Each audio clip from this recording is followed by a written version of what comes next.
Nous avons toujours été bénis par ces parutions dans MCI, enseigne-moi.com. Nous avons donc le privilège de recevoir ici l'apôtre Gaël Ebangati. Est-ce que nous pouvons le recevoir?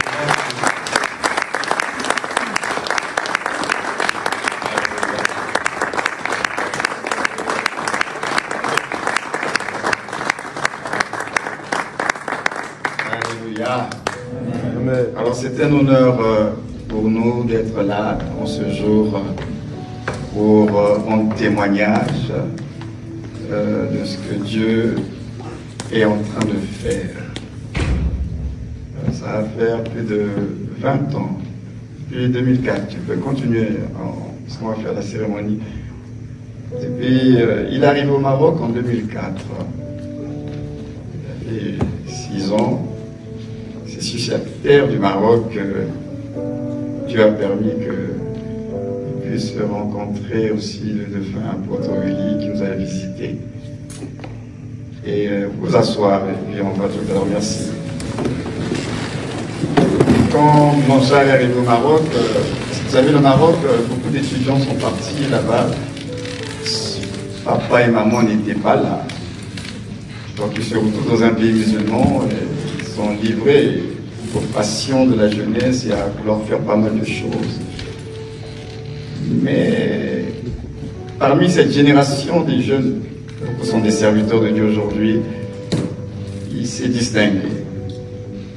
Un frère très sérieux, très engagé. Et comme je le disais au docteur tout à l'heure, sans histoire. Pour repartir au Maroc aujourd'hui, vous posez la question le concernant, on ne va pas vous sortir des casseroles. Hein? On va pas, parce que c'est un frère qui était comme ça. Il a servi dans une de nos cellules de maison à Casablanca. Et aujourd'hui, ça fait 20 ans, nous marchons ensemble. Et ce qui se fait aujourd'hui devait se faire bien avant. Mais je lui ai dit, il faut d'abord qu'il travaille. Il fallait qu'il travaille d'abord. Sous mon regard, il fallait qu'il travaille. Après, il y a eu le Covid. Je me suis retrouvé, moi, du côté de l'Afrique. Presque 3 ans d'absence en France. Et avec mon retour, je pense qu'il était temps. Il était important pour nous d'associer des hommes de Dieu, des amis, ceux qui l'ont connu. Et avec mon témoignage, vous savez, on vit dans un monde où il y a des codes. Parce que la réalité, c'est que ce que nous faisons ici, c'est un peu comme des formalités, parce que Dieu, de toute éternité, il avait déjà arrêté toutes choses. Et comme on vit sur terre et qu'il y a des codes, et malheureusement, sur la terre, tout ce que nous pouvons faire, il y aura toujours cette fameuse question qui va se poser. En dehors de celle qui est son père, il y a la fameuse question qui est qui t'a établi. Et quand la question se pose, ce n'est pas qu'on remet en question l'appel, parce que Moïse était appelé de Dieu, mis à part par Dieu. Mais le problème, c'est qu'il n'était pas dans le bon timing. Alors la question s'est posée. Qui t'a établi? Alors pour éviter le discrédit, c'est important que les pères, justement, se mettent ensemble pour légitimer, donner du crédit à l'appel qui est sur les fils que Dieu leur a donnés. De telle sorte que demain, dans l'exercice du ministère, que la personne se dise, d'abord, elle n'est point à rougir de ce qu'elle va faire comme travail, et personne ne pourra dire qui est établi. Parce qu'il y a eu un jour où les pères se sont retrouvés, les serviteurs, les amis, les témoins, pour dire, nous étions là. J'aimerais dire une autre chose. Vous savez, Dieu est un bon Dieu. Et la vérité, c'est que Dieu, pour faire les choses, il n'a pas besoin de nous. Il n'a pas besoin de nous. Mais dans sa bonté, dans son amour et dans sa souveraineté, Dieu a voulu que nous puissions être co-ouvriers. Alors des co-ouvriers. Mais la vérité, c'est que de vous à moi, est-ce que Dieu a besoin d'être aidé? Il n'en a pas besoin. mais il fait de nous des co-ouvriers afin que nous puissions être comme. C'est pourquoi on dit, il a donné les uns comme. Parce que le véritable, c'est lui-même. Nous sommes que des comme. Parce que Dieu fait de nous des co-ouvriers avec lui. C'est son plaisir, mais la vérité, il peut le faire sans nous. Il peut le faire sans nous. Amen. Et quand on comprend cela, on réalise alors ce qu'on appelle la grâce de Dieu. Parce que ce n'est qu'une affaire de grâce finalement. C'est pas parce qu'on a prié plus que les autres. C'est pas parce qu'on a jeûné plus que les autres. C'est une affaire de la grâce de Dieu. Pour que le serviteur n'oublie jamais la source. Parce que finalement, comme je l'ai partagé tout à l'heure au restaurant, la vraie humilité, ce n'est pas forcément de se retrancher des choses, mais d'éviter de faire certaines choses. Dieu peut te donner certains avoirs, certains pouvoirs, certains savoirs. Alors la vraie humilité consiste à accepter cela comme un don de Dieu, mais sans oublier que ça vient de Dieu. Alors tu l'assumes pleinement, mais tu n'oublies pas que ça ne vient pas de toi, ça vient de Dieu. C'est ça la vraie humilité. Alors certains essaient d'éviter certaines choses et ils appellent ça de l'humilité. Non, tu peux être dans des hauteurs, dans des dimensions, dans beaucoup de choses, dans des avoirs. Mais le problème, c'est ton cœur. Ne jamais oublier la source. Ça vient de Dieu. Pourquoi?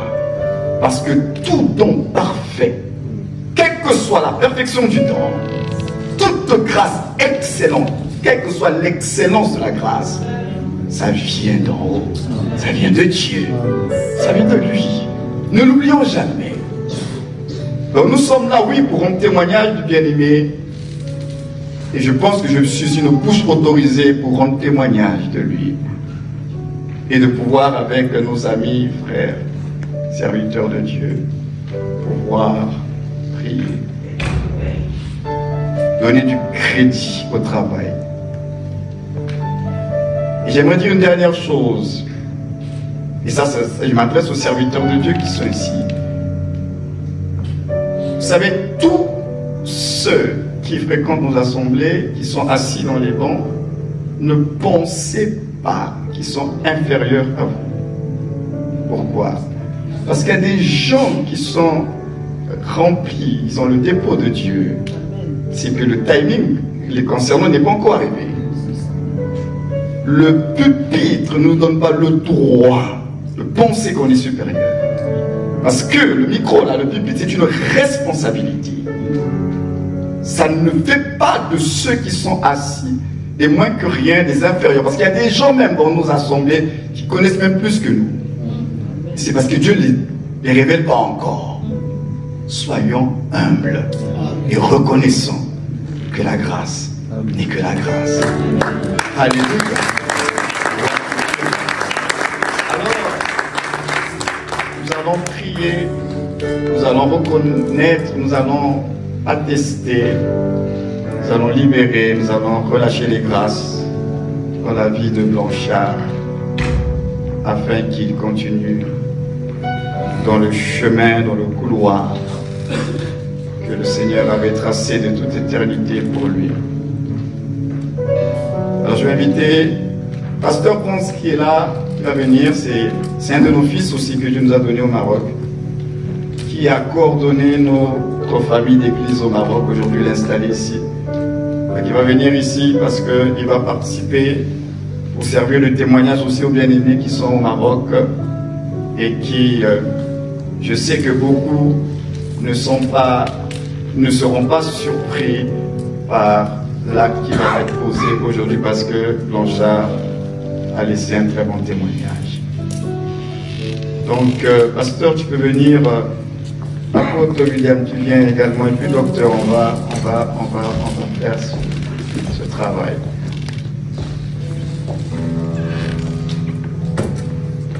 Et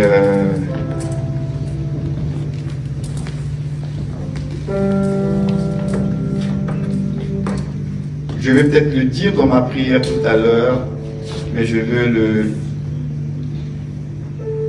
m'exprimer quand même. Il y a 4 choses que je prierai tout à l'heure pour Blanchard en rapport avec ce que j'appelle les 4 états d'esprit de Christ qui doivent animer un serviteur de Dieu. En m'appuyant sur Jean, je prierai tout à l'heure pour lui afin qu'il ait toujours de l'amour et la crainte de Dieu. Parce que cet évangile présente la divinité, et là où il y a la divinité, il y a la crainte de Dieu et l'adoration. Je prierai pour l'humilité, selon la révélation de Luc, parce que dans Luc, le Christ est le Fils de l'homme, et Luc nous révèle l'humanité de Dieu, mais l'humanité de Dieu nous donne la révélation de son humilité, parce que vous devez savoir que Dieu est humble. L'humilité n'est pas une faiblesse. Et si nous voulons voir l'humilité de la divinité, c'est à travers l'humanité de Dieu, la personne de Jésus. Jésus, c'est Dieu abaissé. Ce n'est pas quelqu'un qui a été possédé par un esprit qu'on appelle Christ, non. Jésus, c'est la parole faite chair. C'est Dieu lui-même, mais abaissé. C'est Dieu lui-même dépouillé. C'est Dieu lui-même humilié. Il a fait le choix de s'abaisser. Humilité. La troisième chose que je prierai en rapport avec Matthieu, Matthieu c'est l'évangile du royaume, où le royaume doit être la priorité. Et je vais prier afin que Blanchard, comme tout serviteur de Dieu, nous devons faire du royaume de Dieu notre priorité. Pas la seconde chose, pas la troisième chose. Le royaume et la justice de Dieu doivent être la priorité. Dieu nous a établis, pas pour bâtir notre empire, pas pour bâtir notre royaume. Dieu nous a établis pour son royaume. Le royaume avant toute chose.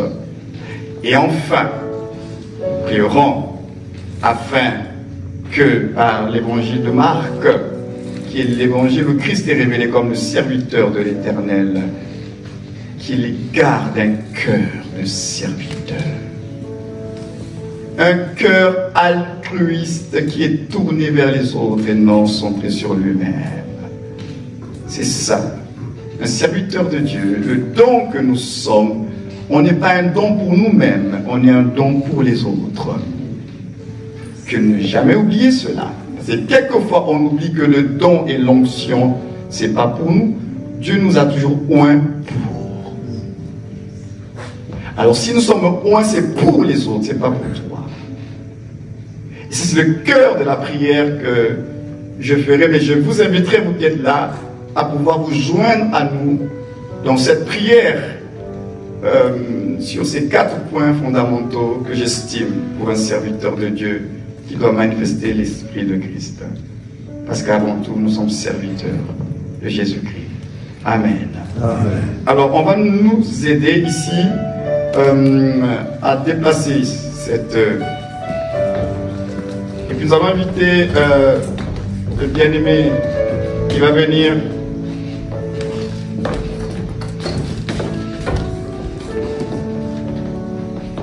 C'est une journée où nous disons oui, où le ciel dit oui, oui, oui. Ils ont invité aussi son épouse, parce qu'il n'est pas seul. Le ministère, ce n'est pas une affaire seule. S'il était célibataire, mais il est marié. Alors, si sa femme peut venir accompagner son mari, je vais vous mettre à genoux.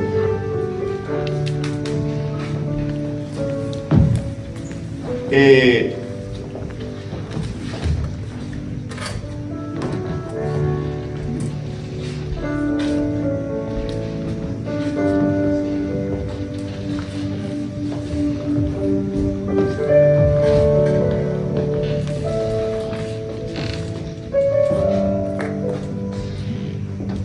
en tant que père pour Blanchard, je reconnais que la grâce de Dieu sur sa vie, j'ai dit oui. J'aimerais que nous puissions élever ce chant qui dit je dis oui Seigneur. Et ensuite, je vais nous inviter à prier pour le bien. Je te dis oui, oui,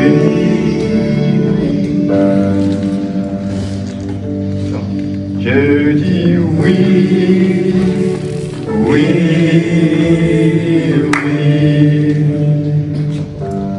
Je dis oui, oui,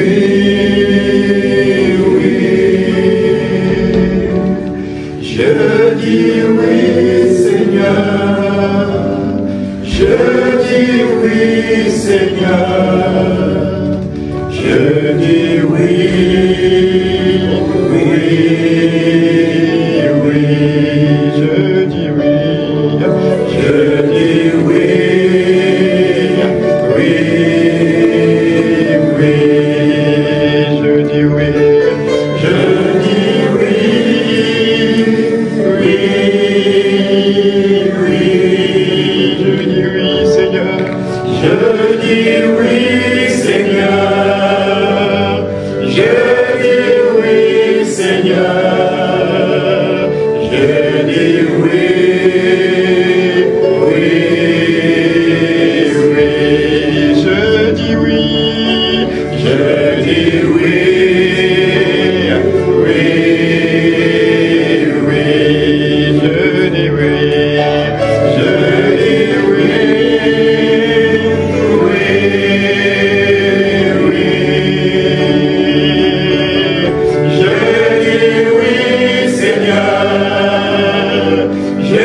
Pour Blanchard, alléluia. Oui, oui, oui, je dis oui, Seigneur. Je dis oui,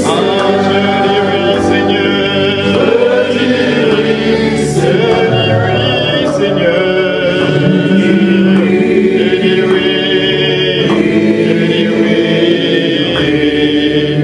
La spontane va passer, alors les hommes de Dieu, on va se mettre debout dans toute la salle. Alors, les trois, venez.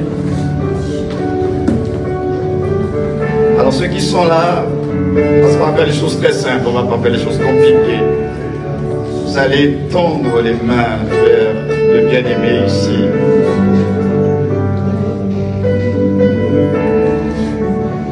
Vous allez le recommander, vous allez prier, vous allez le bénir.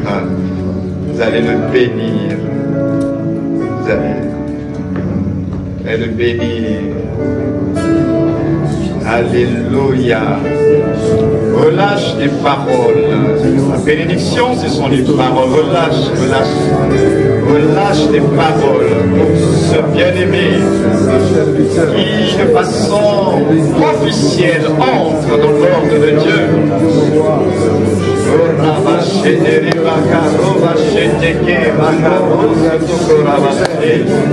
Dans cette classe, la grâce, la bénédiction, tes faveurs.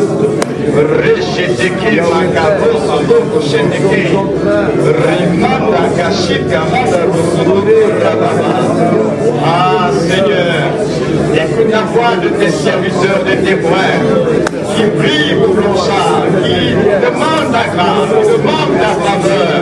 Entends la voix de tes serviteurs, Seigneur, qui demandent la bénédiction sur Blanchard. Amashika Makaret, et Amanaro, et Manarabasheke. Grâce au Seigneur, grâce.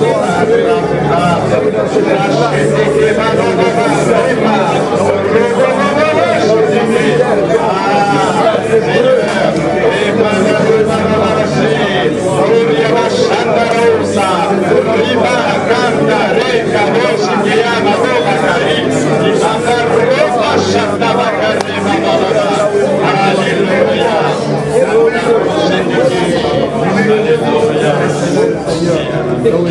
ce ministère, Seigneur,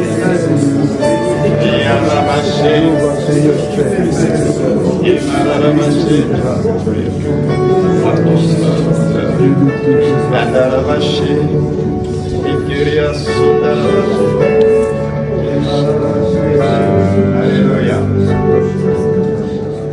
Vous soutenir, servir à votre cœur. Vous allez poser aussi vos mains sur lui.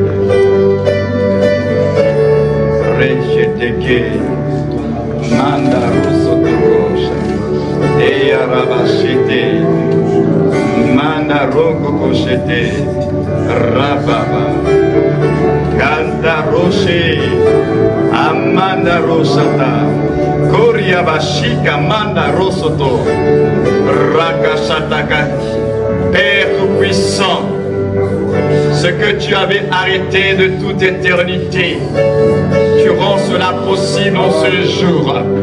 Ce jour n'est que la manifestation, l'accouchement de ce que tu avais conçu en toi pour la vie de ton fils, de ton serviteur. Seigneur, devant parents, amis, serviteurs et servantes de Dieu, venons aujourd'hui poser nos mains sur lui pour reconnaître, pour attester, pour introduire, pour recommander ton fils, ton oint dans le ministère de docteur. Ce docteur auquel, ce ministère auquel tu l'as appelé de toute éternité.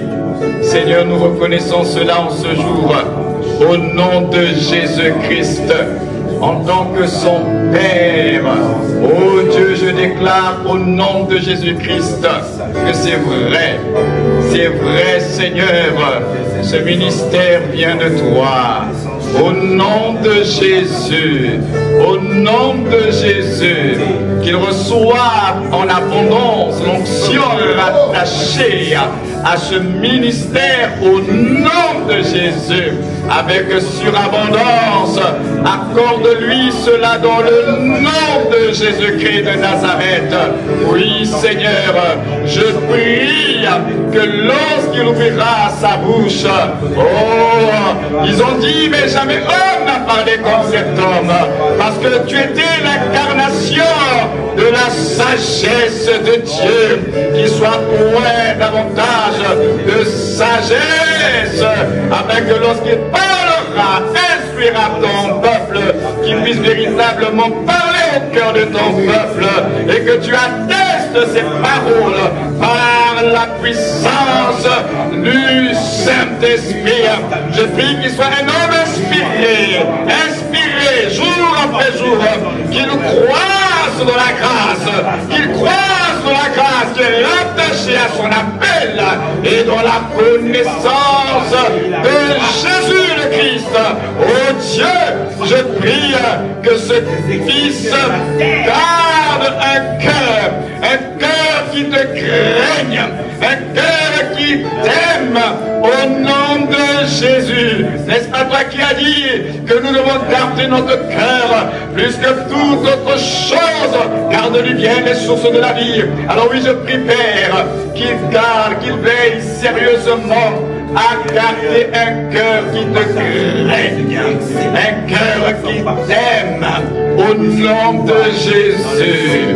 Père, je prie qu'il garde un cœur humble, quelle que soit la hauteur, quelle que soit la dimension où tu l'emmèneras, quels que soient les exploits qu'il accomplira. Seigneur, je prie en cet instant qu'il garde un cœur soumis à toi, un cœur humble au nom de Jésus, qui n'oublie jamais sa source, qui n'oublie jamais que ça vient de toi, que ça vient de toi, que ça vient de toi, ce qu'il est devenu, ce qu'il a reçu, ça vient de toi, qui n'oublie pas, qui n'oublie pas, qui n'oublie pas, au nom de Jésus, je prie Seigneur, afin qu'il garde un cœur qui est consacré pour ton œuvre, consacré pour le royaume, que le royaume soit toujours sa priorité, que tes intérêts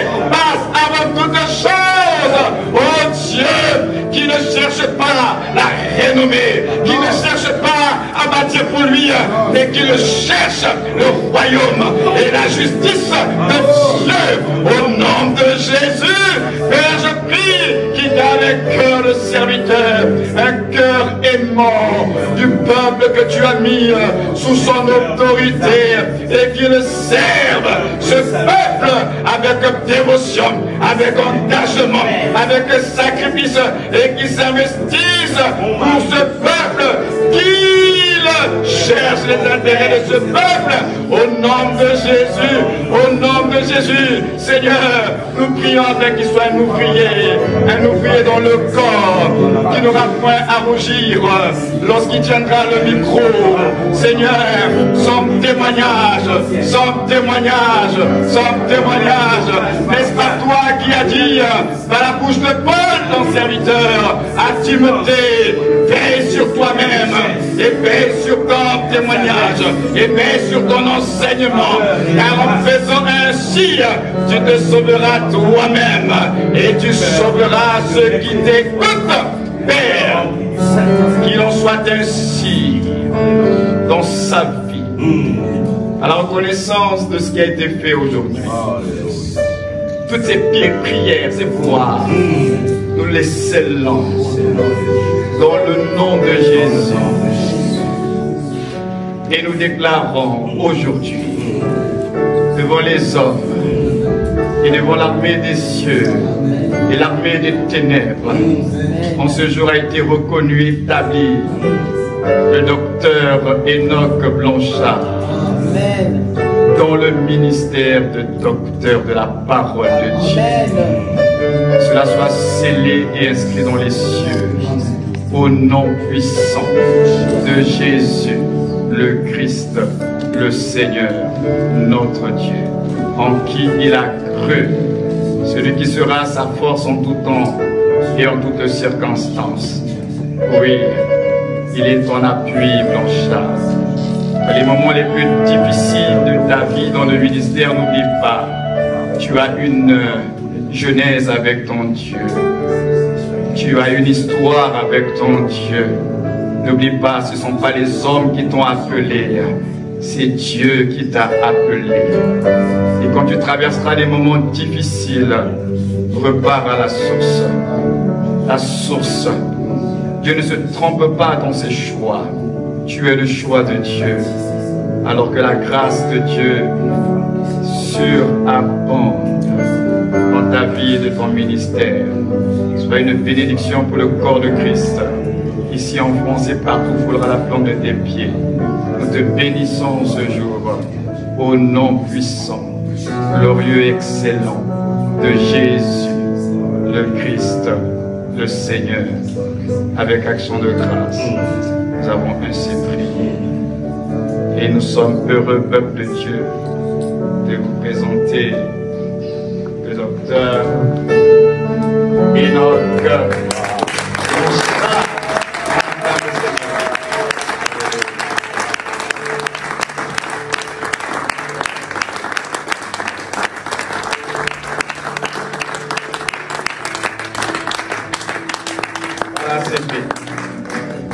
On ne dira plus, mais qui t'a établi. Donc voilà, on va inviter comme les hommes de Dieu. Vous allez venir, les hommes de Dieu. Venez pour remercier, saluer l'homme de Dieu, à commencer déjà par ceux qui sont ici. Vous pouvez bénir Dieu pour sa vie.